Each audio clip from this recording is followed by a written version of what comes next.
Galime pradėti šiandienos webinarą. Pakalbėsim šiek tiek apie SIEMą, šiek tiek parodysiu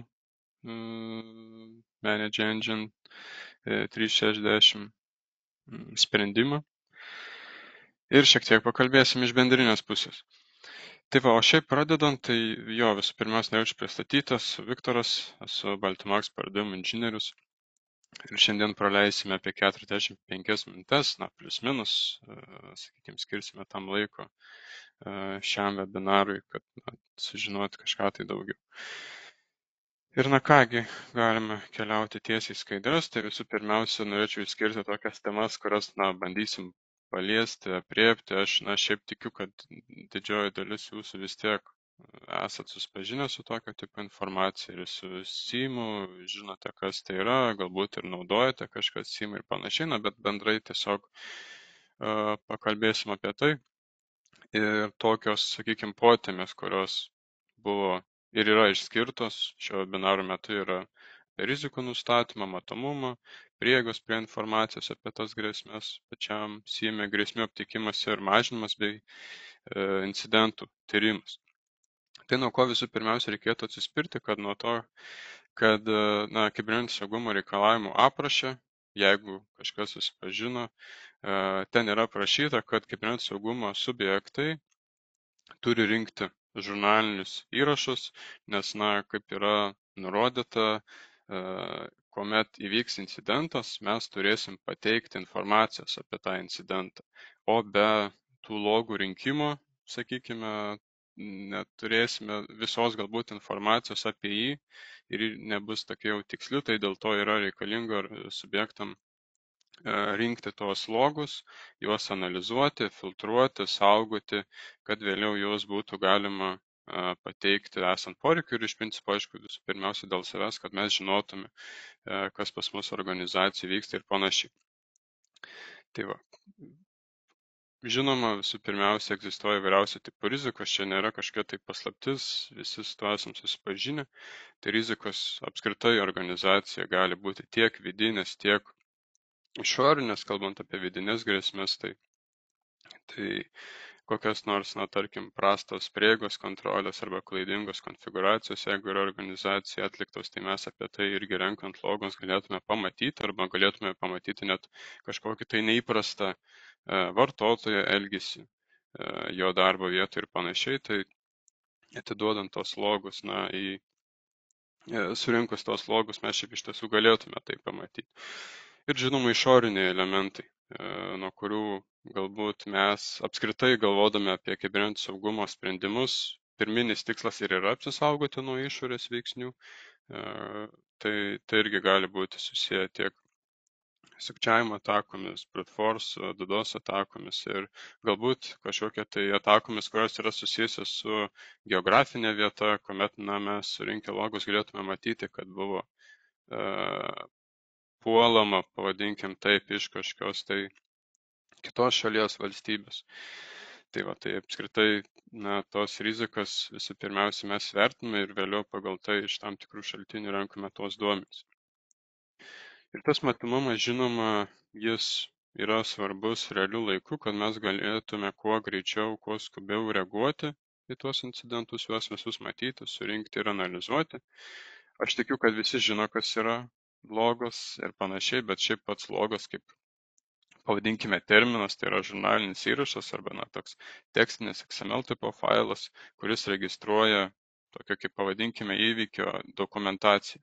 Ir patys žurnaliniai įrašai, jie mums suteikia tokią informaciją, kaip pavyzdys, kaip laiko žyma, kur yra tiksliai jau nurodyta data, valanda, minutė ar net sekundė, kada tas įvykis nutiko, toliau aišku seka kategorija, kokios klasifikacijos, tai tarkim yra eventas arba kokį poveikį jis gali turėti sistemai ir aišku pačio evento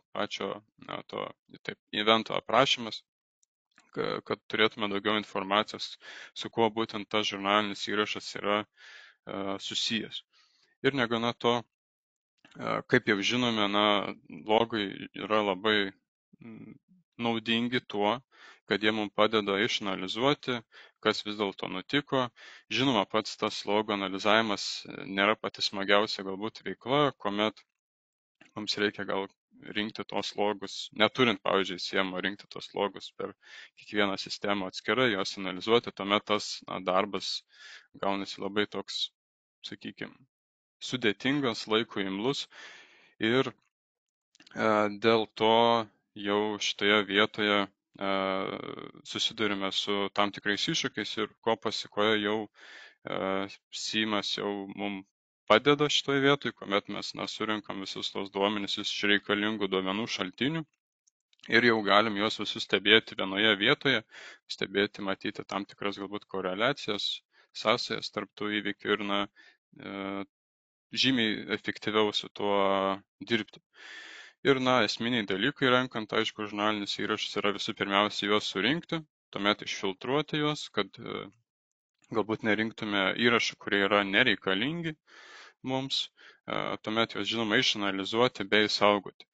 Kalbant apie saugojimą, irgi yra mano anksčiau minėtume dokumente nurodyta, kad subjektai turi saugoti žurnalinius įrašus netrumpiau nei 90 kalendorinių dienų. Aišku, kuo tas laikotarpis yra ilgesnis, žinoma, manau, yra geriau, bet irgi čia jau priklauso galbūt nuo pačio, nuo vietos, sakykime, nes logų mastai yra dideli, jie užima tam tikrą vietų skaičių ir dėl to irgi mes kartais pasirenkam, kiek laiko tos logus saugot, jau čia iš tokios galbūt techninės perspektyvos. Taip, ir į ką mes turėtume atsižvelgti, tai irgi iš kokių sistemų tos žurnalinius įrašus mes galėtume rinkti, tai pavyzdžiui, Active Directory logai ir tos Identity and Access Management sistemos. Būtent šią skaidrę aš tyčia palikau galbūt anglų kalba, dėl to, kad tos formuluotės būtų mums žymiai aiškesnės bei suprantamesnės iš IT pusės. Tai įvairiausio tipo cloudiniai servisai, galbūt kokie Azure, Activity logai ir panašiai, kuriuos mes galėtume surinkti. Toliau Endpoint Security Solutions, tai tie patys antivirusai, EDR'as kaip pavyzdys, kuomet mes irgi surinkam visą tą informaciją apie kenkėjiškas grėsmės, programas iš darbo vietų ir jas galėtume analizuoti. Toliau tie patys, tarkim, maršrutizatoriai, duomenų bazių valdymo sistemos, aplikacijos, web serveriai, operacinės sistemos, firewallas ir panašiai. Tai aišku, tas galbūt pūlas šaltinių gali būti žymiai platesnis, bet čia surašyti tokie galbūt pagrindiniai, iš ko mes galėtume tuos visus žurnalinius įrašus rinkti, saugoti bei analizuoti.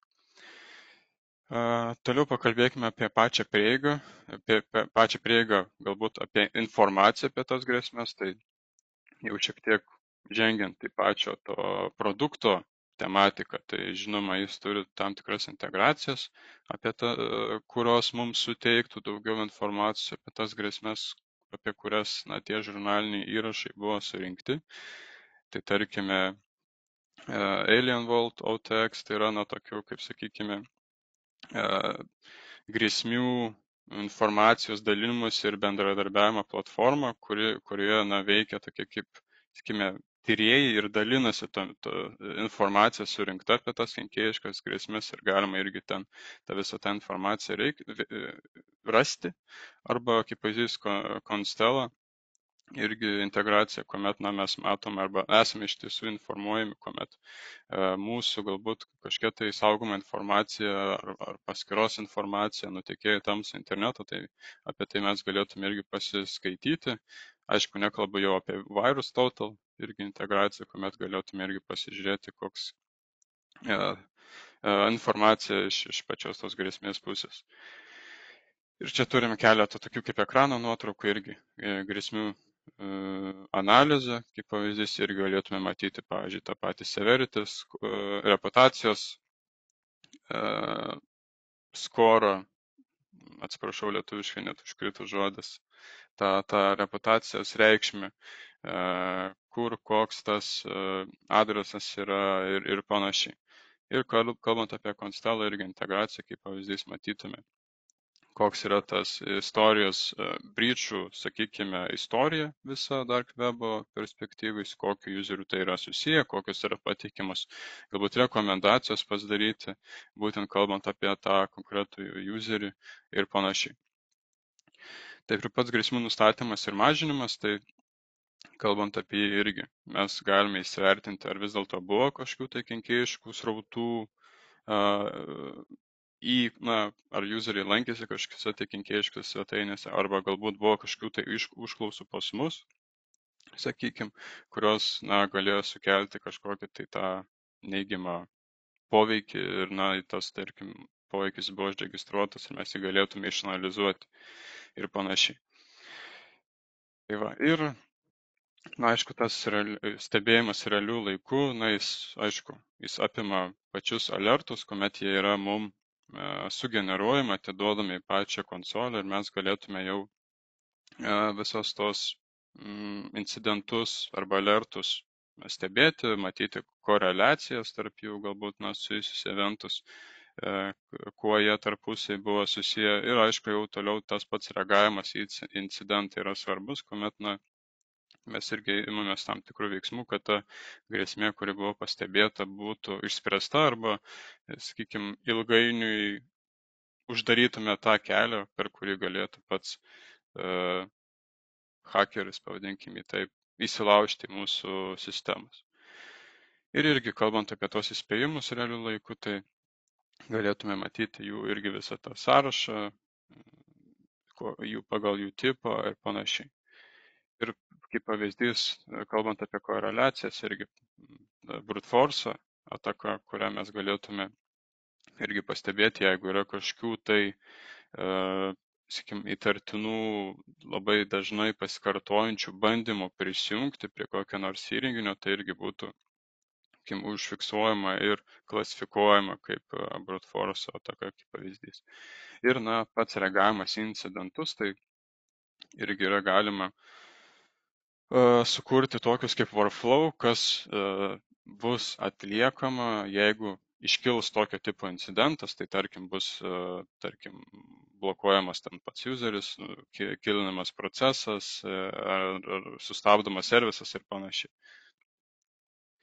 Tai va. Ir aišku, dar viena iš problemų, kurią galima įvardinti, kuri gali kelti tiksliau problemų pas mus ir ką mes galėtume matyti renkant logus, tai yra kalbant apie shadow software as a service riziką, kuomet galbūt yra programinės įrangos, kurias įsidėgia patys vartotojai, mes, sakykime, nežinome, kad tokio tipo programinė įranga egzistuoja ir tuomet padidėja pats tas rizikos faktorius, kuomet ta programinė įranga gali būti išnaudojama kaip pavyzdys atakos vektorius ir iškyla, sakykime, papildomas grėsmės mūsų organizacijai dėl to. Tai va, tai irgi tą būtų galima suvaldyti, kuomet mes apie tai gauname įvairiausio tipo eventus. Taip ir, žinoma, būtų galima matyti patį tą stebėjimą pačių programų, komunikaciją, kiek kokios programos, su kuriamis buvo daugiausiai komunikuojama, iš kur requestų skaičius, pats reputacija, pati pačio domeno ir panašiai. Ir kalbant apie patį incidento tyrimą, tai aš galbūt ties šita skaidrė neapsistosiu, bet žinoma, pats incidentas jis labiausiai skirtas yra pačio poveikio, sakykim, rizikos mažinimui, tuo pačiu mokomės, tuo pačiu mes tobulinam tą SIEM iki tol, kol jau jis atiduoda mums vis kokybiškesnę informaciją apie tas grėsmės. Ir, aišku, tyriant tos incidentus, galime juos valdyti pačiame, sakykime, tame SIEM-e, tai ką aš turiu omeny, tai galime turėti tokį incidentų valdymo vietą, kurioje irgi galime priskirti juos administratoriam arba tiem žmonėm, kurie tuos incidentus valdo, galima matyti jų statusą, kritiškumo lygį ir taip kartu arba, sakykime, priskirti asmenys gali administruoti tuos iškilusius incidentus.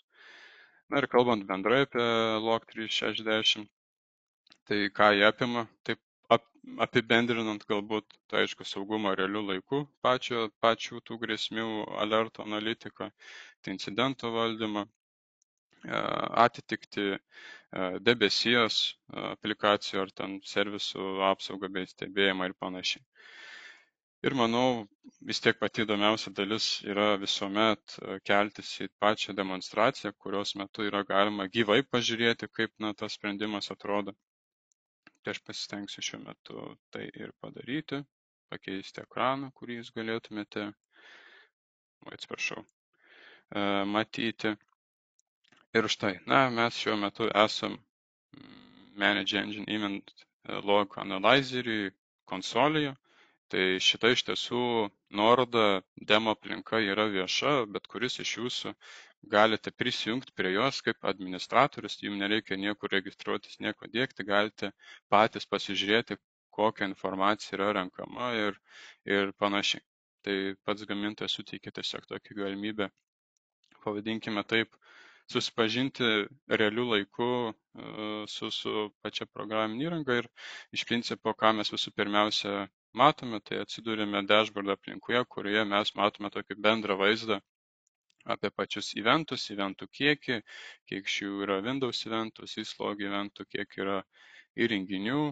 Tada matome, aišku, eventų tokį kaip trendą, kurią dieną galbūt tų eventų kiekis pasidarė ženkliai išskirtinai didesnis nei kitomis dienomis ir panašiai. Tuomet galima matyti visą tą informaciją ir per įrenginius, kurie įrenginiai daugiausiai tų įvairiausio tipo eventų generuoja, pačių eventų tipo ir taip toliau. Tai tos informacijos yra ganėtinai daug, pavadinkime taip, ir galima matyti tuos vėliausiai sugeneruotus, tiksliau naujausius alertus, kuriuos mes gaunam ir galime juos peržiūrėti. Žinoma, visą tą informaciją yra galima stebėti iš įvairiausių perspektyvų, skirtingų pjūvių, tai galima, pavyzdžiui, nukeliauti į Network Overview. Tai kaip ir minėjau, galima yra tiesiog prisijungti prie tos demo aplinkos. Mane tikriausiai išlogino iš jos, bet nieko tokio. Galima labai greit grįžti atgal. Taip. Ir po kelių akimirkų grįšime į ten, kur sustojame. Tai va, keliaujam prie Network Overview, irgi galima matyti jau eventų skaičių, leidžiamus connectionus, blokuojamus connectionus, kurie buvo užfiksuoti tinklo devices. Tada galima matyti irgi trendus, kokią dieną tų trafiko buvo blokuojama, kiek buvo leidžiama, kaip pavyzdys. Labiausiai lankomi puslapiai ir, tarkime, gali būti renkami arba įrenginiai, kurie labiausiai išsiskiria trafiku, sakykime, blokuotų ir leidžiamo trafiko kontekste, VPN logonais, per user ir panašiai. Tai va, ir toliau galima keliauti jau per kitas irgi prizmes, pavyzdžiui, Security Overview, ir galėtume matyti, kokio tipo alertų yra aptikta, pavyzdžiui, kokio networko device konfiguracijų pakeitimai arba kažkiek tai pasikartojantis failų pasikeitimai ir panašiai. Tai irgi per kiekvieną iš tų eventų prizmių galime ir pasižiūrėti, ar tas pats incidentų koreliacijos, kaip pavyzdys, irgi kaip pavyzdys brute force ataka, galbūt kažkam nepavyko prisijungti daug kartų arba irgi buvo keičiamas kažkokių failų prieigos, sakykim, permissionai ir taip toliau. Tai va, irgi ir apie kiekvieną tą visą informaciją mes galime gauti, apie kiekvieną tą eventą juos nagrinėti ir panašiai. Ir toliau galima keliauti prie pačių incidentų pusės, kuomet, jau čia yra toks tų jau valdomų incidentų aprašai, jų kiekiai, kiek yra aktyvių incidentų, nepriskirtų incidentų, kuriuos vertėtų kuo greičiau, tarkim, priskirti ir pradėti tyrinėti ir panašiai. Irgi matytume laiką, kiek iš tų incidentų yra overdue, tai yra, tarkim, vėluojama su jais dirbti ir tai iš principo visą tą informaciją mes turėtume ir galėtume stebėti ir, tokius, sakykime, visą tą laiko skalę, kiek tų incidentų galbūt kurią dieną buvo sukurta daugiausiai ir panašiai. Ir galim jau išsiskirti pagal tą kritiškumo lygį ir taip toliau. Na ir Threat Analytics skiltį irgi galima matyti jau per pačias grėsmės pagal kategorijas, dark webo summary, breachų eventų trendus ir panašiai. Duomenų kiekį nulykinta, pavyzdžiui, Tamsu internetą irgi pagal tam tikrą informaciją, pagal puslapį ir taip toliau. Toliau grėsmės pagal kategorijas, tai aš labai nenoriu, sakykime, eiti ir kiekvieną taip detalizuoti, galbūt tą tabą, bet galime iš bendro vaizdo suprasti, iš kokių pjūvių prizmių mes galime tą visą informaciją peržiūrėti ir su jie susipažinti. Kalbant apie integracijas, kas yra tikrai aktuali dalis, jau pats gamintojas turi out of the box, pavadinkim taip, daug integracijų su tam tikromis platformomis, tarkim Active Directory, MySQL, Fortinetu ir taip toliau. Ir galima, aišku, čia matyti, juos skirstyti, ar tai yra cloud services, AWS, koks nors Google'as, duomenų bazės ir panašiai. Ir žinoma, jeigu yra kažkoks tai custom formatas, kurį jūs norite analogus rinkti iš kažkokio tai kito šaltinio, tai tą irgi yra galima pasidaryti. Toliau keliaukime į report skiltį. Tai report skiltyje žinoma, kas yra tikrai reikalinga, sakykime, surinkti informaciją arba raportus, kažkokią tai statistiką, tai čia yra irgi galima generuoti daug raportų. Sakydamas daug, tai turiu omeny, kad tikslaus kiekio nežinau, bet iš principo pagal tam tikrą kategoriją galima tuos raportus išsifiltruoti, tai gauna visą tą informaciją pagal laiko perspektyvą, patį device, eventų ID, kurį jau galėtume vėliau detaliau patikrinti ir panašiai. Ir aišku, tą visą, tuos raportus būtų galima išsieksportuoti momentaliai iš karto arba atlikti schedule reports, pasinaudoti schedule reports funkciją, kuomet mes gausime reguliariai raportus kiekvieną savaitę, mėnesį apie tai, apie ką mes norim sužinoti. Tai irgi, kaip matome, esame skirtingose etapuose, tai tie raportai irgi apima tiek serverius, darbo vietas, tinklo įrenginius, aplikacijas, grėsmės, pažeidžiamumus ir taip toliau. Toliau yra compliance dalis, tai irgi pats, sakykime, SIEMas jis matuoja, kiek pačios, pavadinkim taip, jeigu nesklysiu, sistemos arba apskritai organizacija yra compliance pagal tam tikrą standartą, ar tai yra HIPAA, ISO, PCI DSS ir taip toliau. Ir čia turim, sakykim, daug tokių matavimo tų raportų, pagal kuriuos galim pasižiūrėti, kaip kas pas mus yra padaryta. Tai kaip pavyzdys, jeigu pasirinktume kokią SQL server, galėtume matyti irgi source'ą, pagal ką mes, sakykime, tikrinam ir tada matyti, ar yra aukšta rizika ar žema rizika. Tai pavyzdžiui, remote access, tai jau matom, kažkas yra galbūt padaryta ne taip, tai ir galim susipažinti su informacija, kaip vis labiau atitikti, sutvarkyti šią vietą, koks tai gali būti pažeidžiamumas ir panašiai. Tai va, ir galima yra tą tiesiog per tą prizmę eiti ir pasitikrinti iš tos compliance perspektyvos priklausomai nuo pačio standartų. Na ir aišku, searchas leidžia mums irgi stebėti, ieškoti tų logų pagal event ID kaip minimum, arba jau jeigu pasirinksime advanced kriterijus irgi pagal patį tipą, severity, galima įtraukti ir aišku keletą būtent tų kriterijų ir galų gale tą visą searchą, jo vaizdą, raportą, pavadinkime jį taip, išsisaugoti, kad galėtume vėliau tokio tipo eventus stebėti, pasirinkti juos žymiai greičiau. Na ir aišku, mano minėtos koreliacijos, tai vieną iš tokių informacijų matome dashboardą, bet irgi galime visą tą filtruoti irgi pagal tam tikras dalis, ar tai yra ransomware atakos, ar kokio nors user account threats, brute forces, ar kažkoks tai nepavykę prisijungimai prie darbo vietų, Windows sesijos, VPN sesijos, su bet kuo, kas tai yra susiję, būtų galima tą informaciją, su tą informaciją susipažinti ir matyti. Ir žinoma, alertai. Tai čia, ką šiek tiek matėte pačiose skaidrėse, tai galima matyti tų sugeneruotų alertų skaičių, galima būtų juos filtruoti pagal jų tipą arba sukurti irgi custom view, matyti tik tai tam tikro pobūdžio alertus, kurie mums yra būtent aktualūs tuo momentu ir panašiai.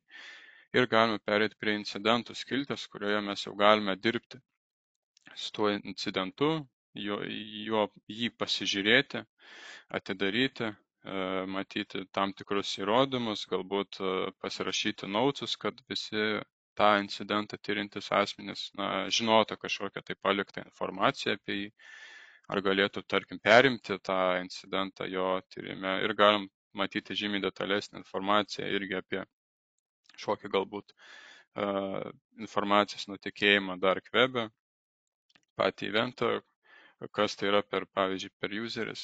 Gerai, šitos matome informacijos demo aplinkoje neprieinam, bet tai galėtume matyti ir kita informacija susijusi su pačiu useriu. Ir tarkim, jeigu kažkoks tai procesas buvo įgalintas iš tos darbo vietos ir galėtume matyti kaip tokį kaip medį, kuris buvo, pavadinkime, čia irgi tą informaciją tokio tipo galima matyti, pavyzdžiui, XDR-uose, kuomet matome pradinį procesą ir matome tos kitus mažesnius child procesus, kas nuo ko prasidėjo ir panašiai pati, tarkim, ataka. Ir pats timelinas irgi jau iš tokios perspektyvos galima yra matyti vis dėlto, kas, kodėl įvyko.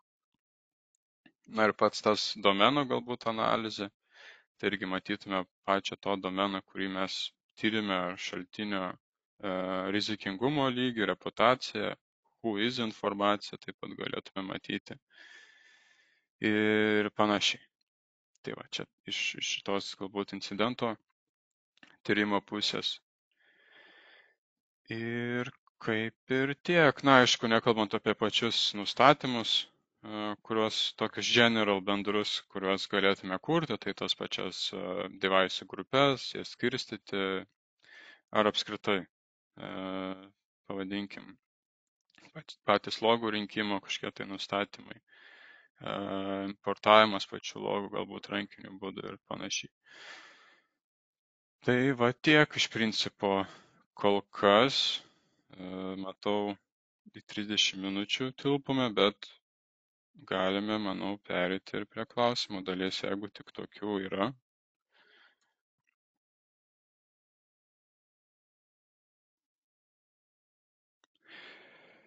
Taip, matau klausimą, kiek kainuoja šis sprendimas, kaip jis licencijuojasi. Taip, tai kalbant apie cloudinį sprendimą, iš tiesų aš galiu net ir parodyti puslapį Manage Engine, tai pačios kainos yra orientacinės, bet jos yra viešos. Iš principo, kas yra galbūt žavu, tai Manage Engine net suteikia metinį, nemokamą planą, žinoma, su tam tikrų limituotų storage ir limituotų laikų, kiek laiko mes tuos logus galime rinkti. Kaip ir minėjau, geriausia, žinoma, ir kai yra prašyta rekomendacijose rinkti bent jau 90 dienų, bet iš principo priklausomai nuo pačio storage'o ir nuo to laiko, kiek mes norime tuos logus rinkti ir saugoti, nuo to ir priklauso, kiek ta visa kaina išsipučia, pavadinkim taip. Ir, kaip pavyzdys, jau visą tą, jeigu mes jau norime rinktis detaliau, koks tas sprendimas mums yra aktualiausias ir kokios funkcijos mums yra reikalingos, tai mes jau tą galime įsivertinti, pasimatuoti per šią lentelę prizmę. Ir ar yra, pavyzdžiui, koks nors Threats Analytics addonsas reikalingas.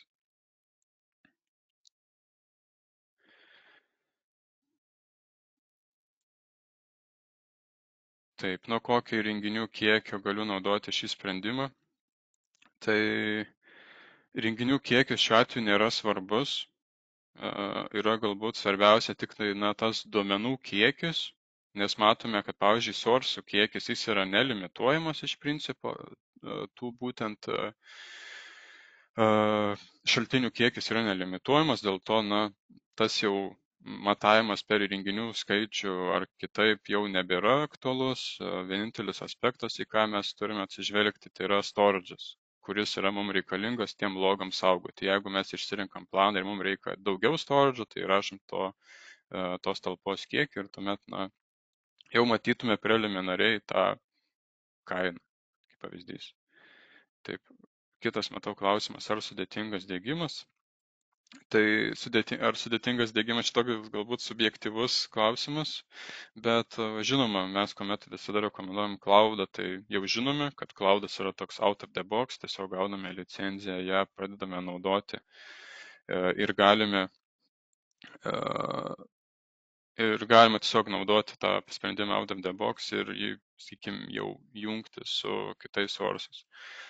Taip, kitas klausimas, lokalia struktūra galimas sprendimas. Taip, yra licenzija ir on-premise. Žinoma, mes visada galbūt klientam rekomenduojam cloud sprendimus dėl patogumo ir panašiai, bet taip, jeigu yra poreikis naudoti on-premise, yra tokia galimybė, tuomet licencijavimas jis jau galbūt tampa šiek tiek sudėtingesnis, kuomet reikia jau skaičiuoti konkrečiai tuos resursus, kiek ten turim darbo vietų, serverių, ir kitų įvairiausio tipo šaltinių. Tai čia toks, jeigu trumpai atsakant. Cloudas labai lengvai licenzijuojasi pagal talpą ir iš principo pagal tai, kiek laiko mes tos logus norim rinkti. Kalbant apie on-premise sprendimą, tai jau yra daugiau tų dedamųjų, kas iš ko susideda tą kainą. Toks yra tas gamintojo licencijavimas. Tai ačiū už klausimus. Kol kas iš tiesų klausimų nematau. Jeigu tokių yra, dar tikrai galim skirti keletą minučių ir pasitengsiu tuos klausimus atsakyti. Jeigu vis dėlto nepavyks atsakyti, ar tas pats klausimas bus, sakykime, įmantrus, tai tikrai atsakysim į juos po pačio webinaro.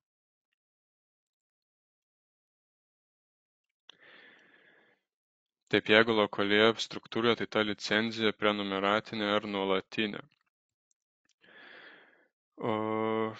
Iš tiesų geras klausimas, dabar net šiek tiek užmiršau, bet pasakysiu taip, pagal praktiką gamintojas, kalbant apie apskritai manage engine sprendimus, gamintojas palaiko įvairiausio tipo licenzijavimą, tiek perpetual, tiek prenumeratas, kuomet jos yra net ir on-premise.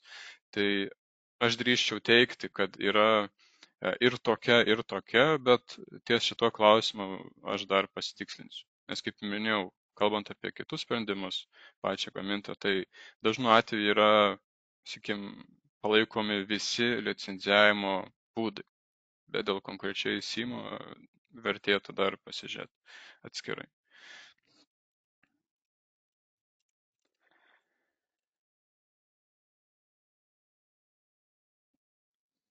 Taip, tai ačiū už klausimą. Kaip ir minėjau, manau, dar galim skirti keletą minučių. Aišku, kuomet atsakinėjau klausimus, manau, geriausia yra šitą skaidrę palikti. Tai jeigu kils kokių klausimų apskritai, tai žinoma, galite kreiptis ir bendraisiais kontaktais pas mus, bet galite kreiptis ir į mane tiesiogiai ir tuomet mes komanda pasiteiksim surinkti visą reikiamą informaciją jum apie tą sprendimą ir panašiai. Taip pat kontaktas, žinoma, yra viktoras@baltimax.com ir su bet kokia informacija susijusi apie tai, ką jūs šiandien girdėjot, galite kreiptis ir sakysim, galbūt pratęsim pokalbį ir atskiram susitikimui. Taip ir, iš tiesų, kadangi matau klausimų daugiau nekyla, tai manau galime šiandien ir užbaigti šį webinarą. Tai noriu visiems jums padėkoti, kad dalyvavot. Tikiuosi buvo naudinga, susipažinot su dar vienu galimu sprendimu, kalbant apie SIM-ą, iš ko mes galime apskritai rinktis rinkoje ir Kągi palinkėsiu jum visiems gražios dienos ir tikiuosi susitiksime ir kitose mūsų webinaruose. Tai ačiū ir iki greito.